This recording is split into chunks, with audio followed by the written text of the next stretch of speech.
আপনারা দেখছেন একুশে টেলিভিশন। স্বাধীনতার চেতনায় অসাম্প্রদায়িক দেশ গড়তে কাজ করছে সরকার। নিরাপদে বেড়ে উঠুক আগামী প্রজন্ম, বললেন প্রধানমন্ত্রী। হামলাকারীদের শাস্তি সহ 7 দফা দাবিতে বিক্ষোভ, 24 ঘন্টার আলটিমেটাম, সারা দেশে প্রতিবাদ। পীরগঞ্জে সাম্প্রদায়িক হামলার ঘটনায় 2 মামলা, গ্রেপ্তার 45, দুষ্কৃতিকারীরা চিহ্নিত, বললেন স্বরাষ্ট্রমন্ত্রী।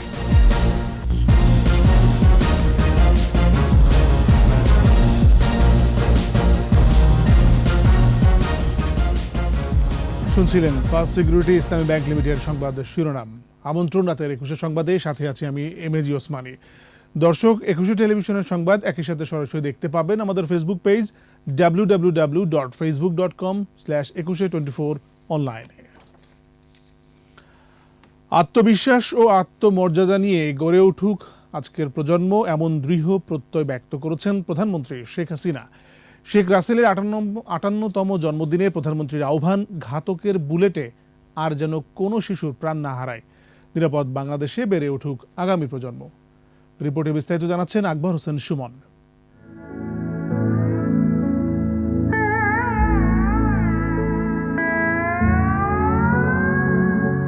প্রথমবারের মতো রাষ্ট্রীয় উদ্যোগে শেখ রাসেল জাতীয় দিবস উদযাপন।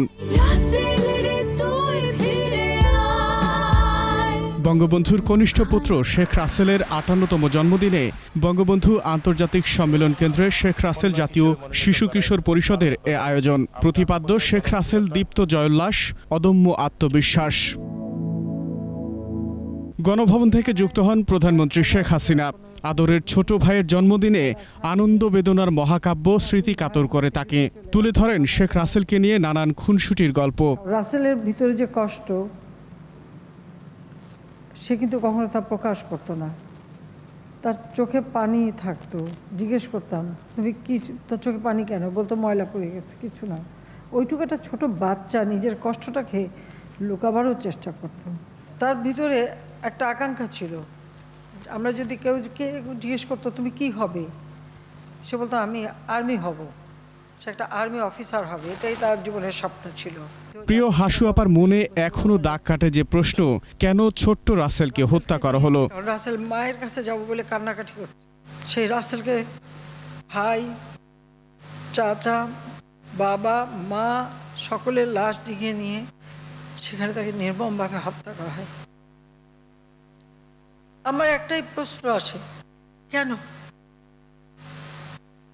এই শিশুটির কি অপরাধ ছিল, বা বাকি যাদের অর্থ কি অপরাধ ছিল তাদের? বাংলাদেশ স্বাধীন করেছে সেই জন্য।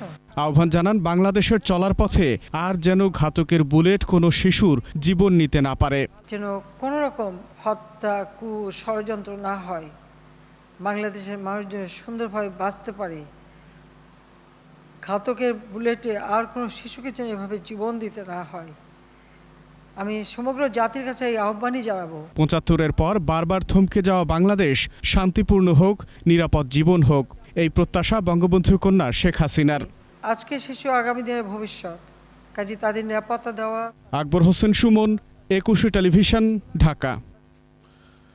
সাম্প্রদায়িক হামলার ঘটনায় ফুঁসে উঠেছে দেশ। চলছে বিক্ষোভ মিছিল, মানববন্ধন, প্রতিবাদ সমাবেশ। জড়িতদের বিচারে 24 ঘন্টার আলটিমেটাম দিয়ে 7 দফা দাবি এসেছে ঢাকার শাহবাগের এক বিক্ষোভ সমাবেশ থেকে। এছাড়া দেশের বিভিন্ন জেলায় রাস্তায় নেমেছে সর্বস্তরের মানুষ। প্রতিনিধিদের সহায়তায় রত্না জামানের রিপোর্ট। আবারও প্রতিবাদ মুখর শাহবাগ।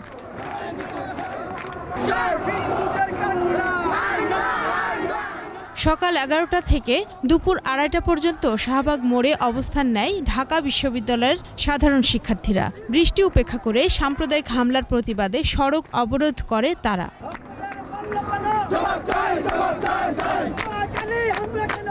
দুপুরে 4 সদস্যের প্রতিনিধি দল প্রধানমন্ত্রী বরাবর স্মারকলিপি দেন। এরপর 24 ঘন্টার আলটিমেটাম দিয়ে 7 দফা দাবি জানানো হয়।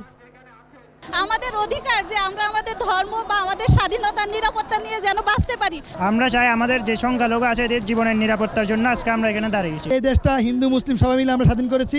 আমরা আজকে এই দিনের জন্য আমরা প্রস্তুত ছিলাম না। যে আন্দোলন আমরা আপাতত 24 ঘন্টা সময় দিচ্ছি এবং এই আলটিমেটামের মধ্যে যদি আমাদের দাবি মেনে নেওয়া হয় এবং এর মধ্যে যদি সারা বাংলাদেশে যদি অন্য কোথাও হামলা ভাঙচুর কিংবা এই ধরনের সহিংসতার ঘটনা হয় তাহলে আমরা তাৎক্ষণিক ব্যবস্থা নিব। সম্প্রীতি বিনষ্টকারীদের প্রতিহতের ডাক দিয়ে কুমিল্লায় গণজমায়েত হয়েছে। বক্তব্য রাখেন কুমিল্লা ৬ আসনের সংসদ সদস্য আ.ক.ম. বাহারউদ্দিন বাহার। কুমিল্লায় কোনো হতাহত হয় নাই, দুই-একটা বাড়িতে প্রকল্প দিয়েছেন, আপনাদের সবার ঠিকানা আমাদের কাছে আছে। হিন্দু সম্প্রদায়ের বাড়িঘরে আগুন ও মন্দিরে হামলার প্রতিবাদে বিক্ষোভ সমাবেশ করেছে চট্টগ্রামের নাগরিক সমাজ। বৃষ্টি উপেক্ষা করে গোপালগঞ্জ টুঙ্গিপাড়া সড়কে মানববন্ধন করেছেন গোপালগঞ্জ শেখ মুজিবুর রহমান বিজ্ঞান ও প্রযুক্তি বিশ্ববিদ্যালয়ের শিক্ষার্থীরা। বরগুনা প্রেস ক্লাব চত্বরে মানববন্ধন ও প্রতিবাদ সমাবেশ হয়। পরে শহরে মিছিল বের হয়। পরে জেলা প্রশাসকের মাধ্যমে প্রধানমন্ত্রী বরাবর স্মারকলিপি দেন আন্দোলনকারীরা। নেককারজনক কাজের জন্য আমরা এই নিন্দা জ্ঞাপন করছি। দিনাজপুর প্রেস ক্লাবের সামনে মানববন্ধন ও প্রতিবাদ সমাবেশ হয়। পরে জেলা প্রশাসকের মাধ্যমে প্রধানমন্ত্রী বরাবর স্মারকলিপি দেয়া হয়। চুয়াডাঙ্গায় বড়বাজার শহীদ হাসান চত্বরে মন্দির ভাঙচুরের প্রতিবাদে মানববন্ধন করেছে আন্তর্জাতিক কৃষ্ণ ভাবনামৃত সংঘ। মানববন্ধন এবং বিক্ষোভ সমাবেশ হয়েছে নেত্রকোনা, লালমনিরহাট, গাইবান্ধা ও কুষ্টিয়ায়। দ্রুত হামলা বন্ধ করে প্রকৃত রহস্য উদ্ঘাটনের দাবি জানান সর্বস্তরের মানুষ।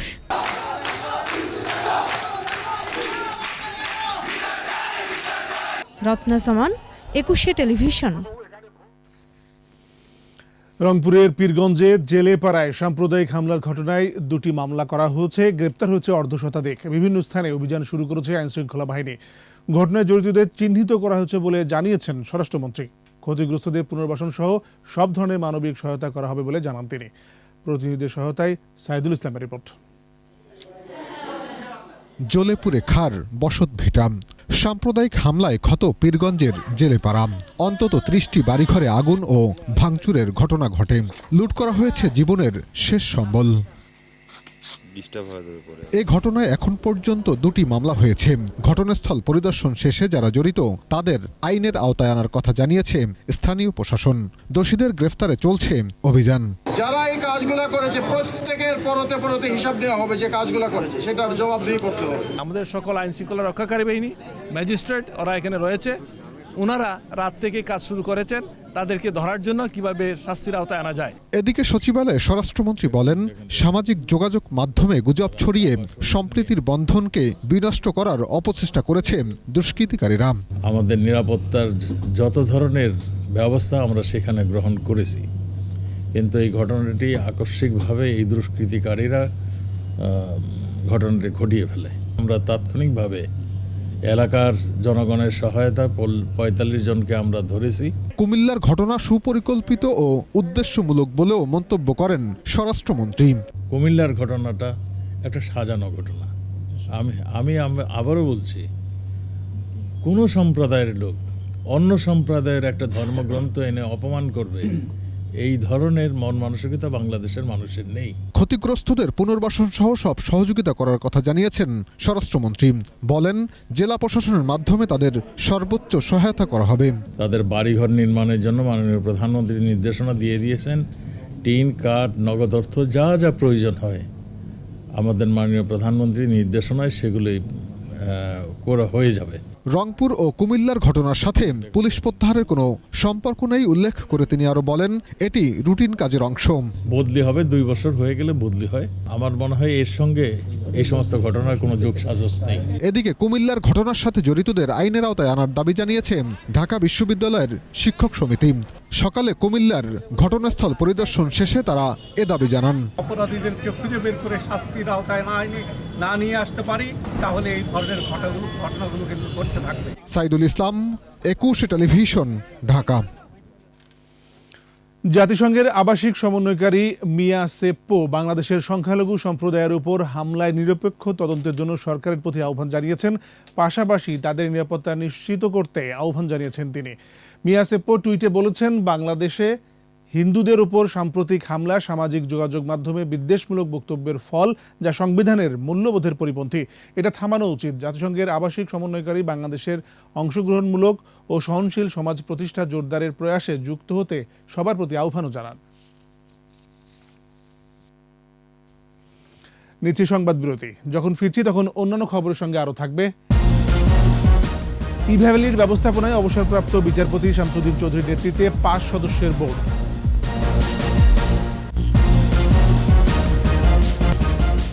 আবারও আমন্ত্রণ রাতের 21 সংবাদে। ই কমার্স প্রতিষ্ঠান ইভ্যালির পরিচালনায় 5 সদস্যের অন্তর্বর্তীকালীন বোর্ড গঠন করে দিয়েছে হাইকোর্ট। বোর্ডের চেয়ারম্যান করা হয়েছে আপিল বিভাগের অবসরপ্রাপ্ত বিচারপতি AHM শামসুদ্দিন চৌধুরীকে। বিচারপতি মোহাম্মদ খুরশিদ আলম সরকারের একক হাইকোর্ট বেঞ্চ ইভ্যালির বোর্ড গঠনে এই আদেশ দেন। বিস্তারিত শাকের আরজু রিপোর্টে। সস্তায় পণ্য সরবরাহের প্রতিশ্রুতি দিয়ে হাজারো গ্রাহকের কাছ থেকে শত শত কোটি টাকা নিয়েছে ই কমার্স প্রতিষ্ঠান ইভ্যালি। কিন্তু পণ্য দিচ্ছেন না প্রতিষ্ঠানটি, গ্রাহকও ফেরত পাচ্ছেন না অর্থ। এমন পরিস্থিতিতে অর্থ ফেরত পেতে রাস্তায় নামেন প্রতারিত গ্রাহকরা। এতে দেশজুড়ে আলোচনা সমালোচনার ঝড় ওঠে। দায়ের হয় মামলা, গ্রেফতার হন ইভ্যালির প্রধান নির্বাহী কর্মকর্তা ও তার স্ত্রী। এক পর্যায়ে বিষয়টি উচ্চ আদালতে গড়ায়। কয়েক দফা শুনানি শেষে ইভ্যালির ব্যবস্থাপনায় নতুন বোর্ড গঠনের আদেশ দিলেন আদালত। আপিল বিভাগের অবসরপ্রাপ্ত বিচারপতি AHM শামসুদ্দিন চৌধুরীকে চেয়ারম্যান গঠন করা হলো 5 সদস্যের নতুন বোর্ড। একজন প্রাক্তন বিচারপতি, 2 জন হচ্ছে গিয়ে সচিব মহোদয়, একজন চার্টার সেক্রেটারি আর আরেকজন জুরিস্ট। ইনারা 5 জন কালেকটিভলি একটি বোর্ড অফ ডাইরেক্টর ফর্ম করে তারা ইভ্যালি প্রাইভেট লিমিটেড কোম্পানিকে কন্ট্রোল এবং ম্যানেজ করবেন। গ্রাহকদের স্বার্থ রক্ষা ও অর্থ পরিশোধে কাজ করবে বলে জানিয়েছেন নবগঠিত বোর্ডের চেয়ারম্যান। যারা সেখানে টাকা লগ্নি করেছেন, যাদের পয়সা হারিয়ে যাওয়ার বা মার খাওয়ার একটা সম্ভাবনা শুরু হয়েছিল, তাদের পয়সাগুলো যতখানি সম্ভব প্রোটেক্ট করে, রক্ষা করে তাদের পয়সাগুলো ফেরত দেওয়ার ব্যবস্থা করা, এই দুটো কথাই আমি এই মুহূর্তে ভাবতে পারছি। আদেশের কপি পাওয়ার পর বৈঠকে বসবে নতুন বোর্ড। টাকাগুলো কোথায় কিভাবে আছে সবকিছু বুঝে নেবেন বোর্ডের সদস্যরা। এমনই আদেশ হাইকোর্টের। 1 মাসের মধ্যে হাইকোর্টে দাখিল করতে হবে প্রতিবেদন। কোনোভাবে এটাকে সামনে চালিয়ে নেওয়া যায় কিনা সেটার কোনো প্রসপেক্ট বা এটা কোনোভাবে কন্টিনিউ করা যায় কিনা সেটা দেখা, এবং যদি সেটা আলটিমেটলি করা যায় তাহলে হয়তোবা একটা অন্য ধরনের সিদ্ধান্ত হতে পারে। এর আগে ইভ্যালির স্থাবর অস্থাবর সম্পত্তি স্থানান্তর ও বিক্রির ওপর নিষেধাজ্ঞা দেন হাইকোর্ট। শাকের আরজু, 21 টেলিভিশন, ঢাকা। সাম্প্রদায়িক শক্তি দেশে পরিকল্পিতভাবে তাণ্ডব চালাচ্ছে বলে মন্তব্য করেছেন আওয়ামী লীগ নেতারা। শেখ রাসেলের 58তম জন্মদিন উপলক্ষে আলোচনা সভায় তারা বলেন, মৌলবাদী ধর্মান্ধরা দেশকে তালেবানি রাষ্ট্র বানানোর গভীর চক্রান্ত করছে। মুক্তিযুদ্ধের চেতনা রক্ষায় সাম্প্রদায়িক শক্তিকে পরাজিত করার অঙ্গীকারও করেন তারা। সহকর্মীদের সহায়তায় বিস্তারিত জানাচ্ছেন রিয়াদ সুমন। বঙ্গবন্ধুর ছোট ছেলে শেখ রাসেলের 58তম জন্মদিন ও প্রথম শেখ রাসেল দিবসে বনানীর সমাধিতে আওয়ামী লীগের শ্রদ্ধা নিবেদন এবং দোয়া। প্রথমে প্রধানমন্ত্রী শেখ হাসিনার পক্ষ থেকে পুষ্পস্তবক অর্পণ করা হয়।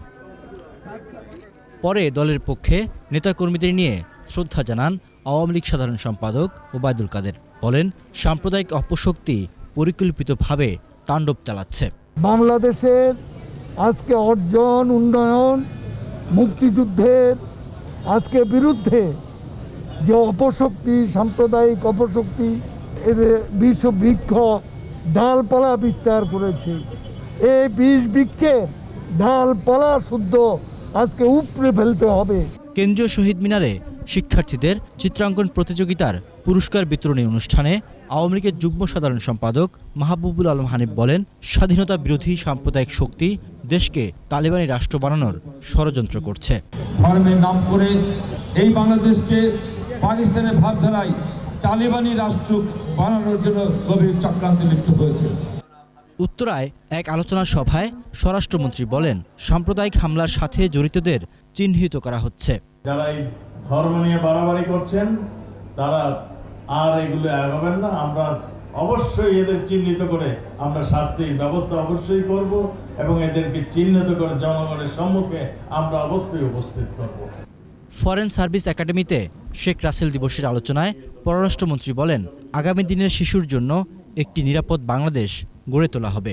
এই রাসেল দিবসে আমাদের প্রতিজ্ঞা হবে যে আমরা আগামীতে আমাদের প্রত্যেক শিশুকে সুন্দর জীবন দান করুন। দিবসটি উপলক্ষে মৎস্য ভবনে মৎস্য ও প্রাণী সম্পদ মন্ত্রণালয়ে আয়োজিত আলোচনা সভা ও দোয়া মাহফিল হয়। উপস্থিত ছিলেন মৎস্য ও প্রাণী সম্পদ মন্ত্রী সম রেজাউল করিম। পেট্রোবাংলা আয়োজিত আলোচনা সভায় বিদ্যুৎ জ্বালানি ও খনিজ প্রতিমন্ত্রী নসরুল হামিদ বলেন, শেখ রাসেল ছিলেন বঙ্গবন্ধুর প্রতিচ্ছবি। আপনারা যদি ছবিগুলি লক্ষ্য করেন, দাঁড়ানোর ভঙ্গি, দেখার ভঙ্গি বঙ্গবন্ধুর প্রতিচ্ছবি। দিবসটি উপলক্ষে বঙ্গবন্ধু আন্তর্জাতিক সম্মেলন কেন্দ্রে কনসার্ট অনুষ্ঠানে যোগ দেন আইন, বিচার ও সংসদ বিষয়ক মন্ত্রী আনিসুল হক।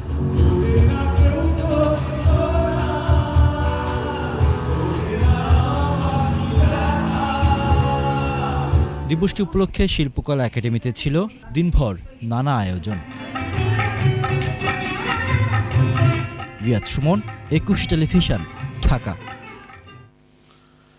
শেখ রাসেলের 58তম জন্মদিন ও শেখ রাসেল দিবস পালন করেছে রাষ্ট্রায়ত্ত রূপালী ব্যাংক। ব্যাংকের প্রধান কার্যালয়ে কনফারেন্স রুমে আলোচনা সভা ও শিশু কিশোরদের অংশগ্রহণের চিত্রাঙ্কন প্রতিযোগিতা হয়।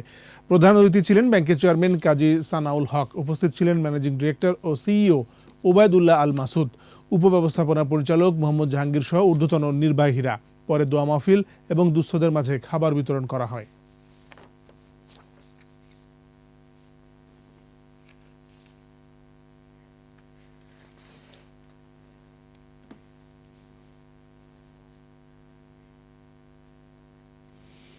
আবারও নিচ্ছি সংবাদ বিরতি। যখন ফিরছি তখন অন্যান্য খবরের সঙ্গে আরো থাকবে টি-20 বিশ্বকাপে টিকে থাকার লড়াই। মঙ্গলবার বাংলাদেশের প্রতিপক্ষ ওমান।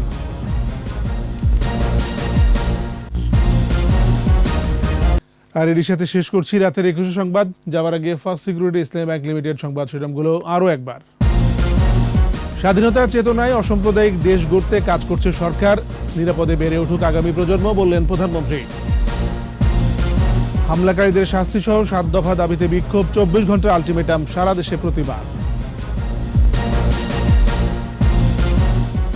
পীরগঞ্জে সাম্প্রদায়িক হামলার ঘটনায় 2 মামলা, গ্রেপ্তার 45, দুষ্কৃতিকারীরা চিহ্নিত, বললেন স্বরাষ্ট্রমন্ত্রী।